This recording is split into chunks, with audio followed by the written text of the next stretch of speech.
1967, so what is that? No, got it used. In fact, yeah, come to think of it, now that you've asked, that reminds me of the song.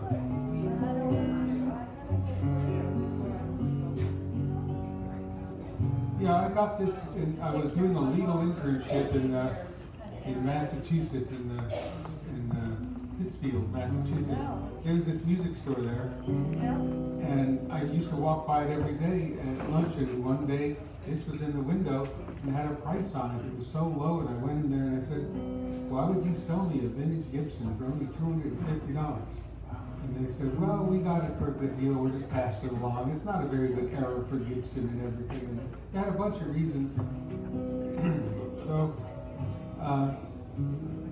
the salesman, his name was Anson Olds, I still remember his name. And turns out he was a finger picking a flat picking champion for the area. And I said, flat picking's good and everything, but do you ever write songs or sing? And he said, oh sure, he handed me a cassette tape.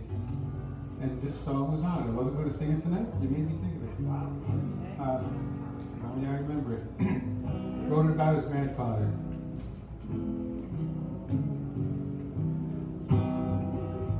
So yeah, the guitar tape with a song. Across the fields of New England, they're scouring the land for any scrap of metal they can send off to Japan for their war against China. Be that right or wrong, that's far away, and times are tough, it's hard to get along. Let not one scrap of metal from this land be turned into guns to kill another man. I'll find a better way, as poor as I may be, to support my life and family.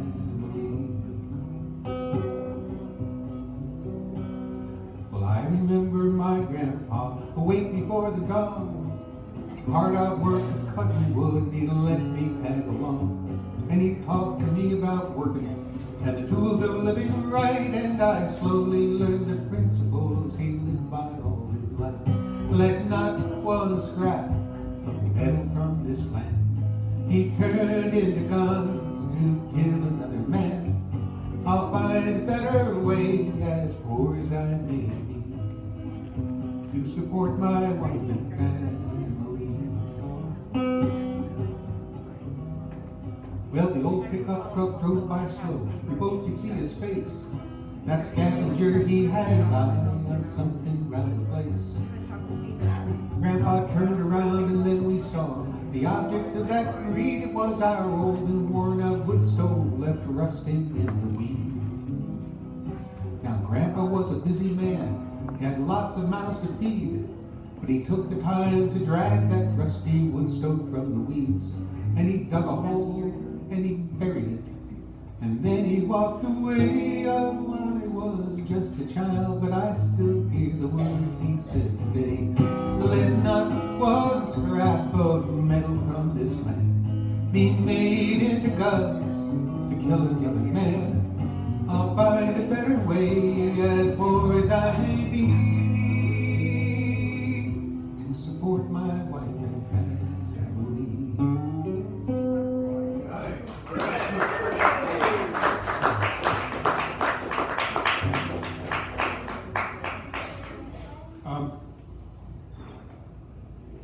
You know, that raffle that Barry's doing made me think. There was a story about a guy who was negotiating to buy himself a horse. He made the deal on the telephone. He wired $1,000. He hooked up the trailer the next day, drove to the next town to pick up the horse. And the seller said, I've got some bad news for you. Last night the horse died. And he says, well, okay, then I understand. Just give me $1,000 back and we'll call it a day. He says, well, I've got some other bad news for you. Last night I spent your $1,000. He says, well, tell you what. Put the horse in the trailer. I'll raffle him off. And the guy says, wait a minute, what are you going to do? Yeah, I'll raffle him off. How are you going to raffle off a dead horse? Like, you know, you raffle. Everyone buys a ticket, $10, and you pick a winner to raffle. Well, the guy wanted to get out of his debt, so he gave him a horse. A few weeks later, he ran into him somewhere. He says, "How'd that raffle go?" And the guy says, "It was great. I made way more than $1,000 back. It was fantastic." He says, "Well, what about the winner? Wasn't he upset?" He said, "No, I gave his $10 back. He's okay."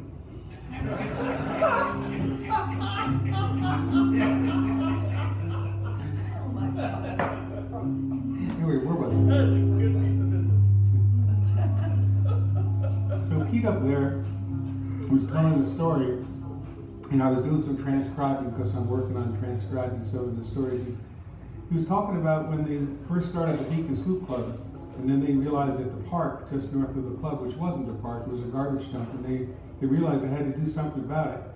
And what the city had done is they made that garbage dump by taking a bunch of old barges and filling them with rocks and stuff and towing them out there and sinking them. And then all the garbage went on top of it. It was a big mess.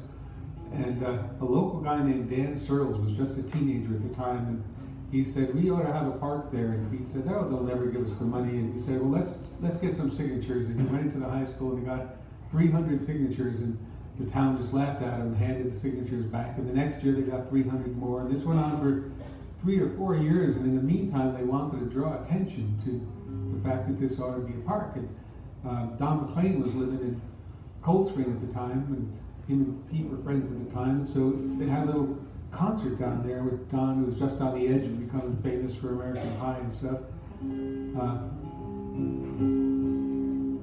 And then about a year later, I guess the money came through and got themselves a park. So I was thinking about Don, and I realized that other than American Pie, I only sing one other song that Don wrote, and it's the only song I know that he actually recorded with Pete doing some background vocals. It's on an album called Homeless Brother that nobody knows really much about. And the song's called Homeless Brother. I'm going to see if I can remember the words. And I think that'll be my only other song tonight, because I think my talking counts as, and jokes count as another song, okay? You should be punished for your jokes.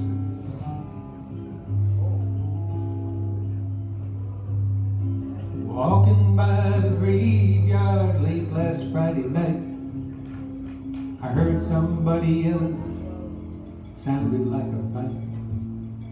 It was just a drunken hobo dancing circles in the night, pouring whiskey on the gravestone in the pale moonlight. So often have I wondered where those homeless brothers go, down in some hidden valley where their sorrows cannot show, where the police cannot find them, where the wanted man can go, where there's freedom when you're walking, even though you're walking slow.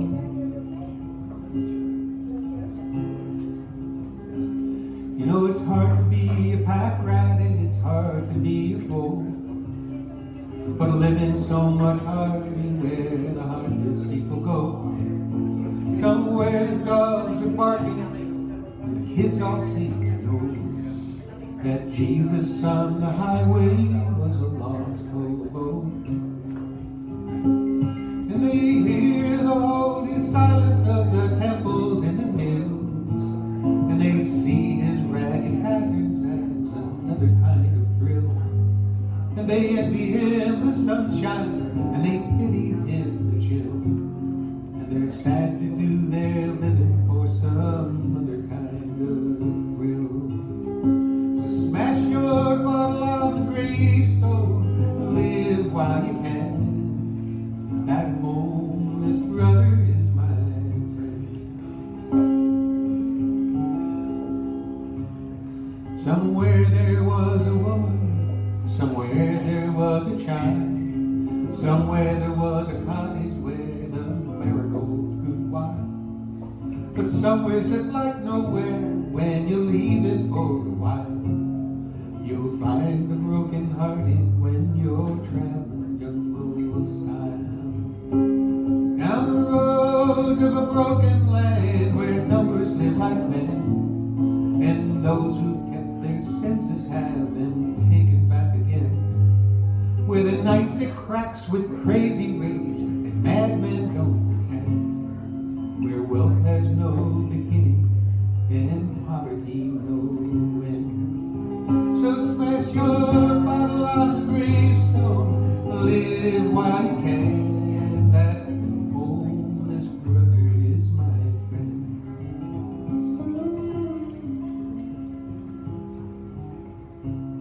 Well, now the ghosts of highway royalty have vanished in the night. The Whitman wandered walking towards that glowing inner light. The kids have all grown older and the cops have gripped us tight. There's no spot round this melting pot for free men in their flight. So you who live on promises and prosper as you please, the victims of your riches often dies of your disease. He can't hear the factory whistle, just the lonesome freight trains wheeze. He's living on good fortune, but he ain't dying on his knees. Smash your bottle on the gravestone, live while you can. That homeless brother is my friend. Smash your bottle on the gravestone, live while you can. That homeless brother is my friend.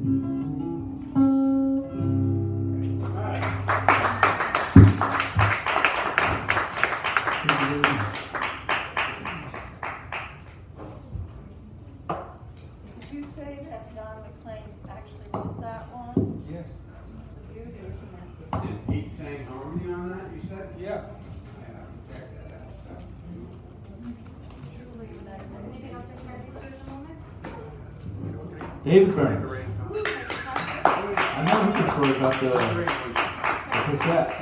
Well, I know Barry wants to raise $100,000, but tonight I want to raise $100,000.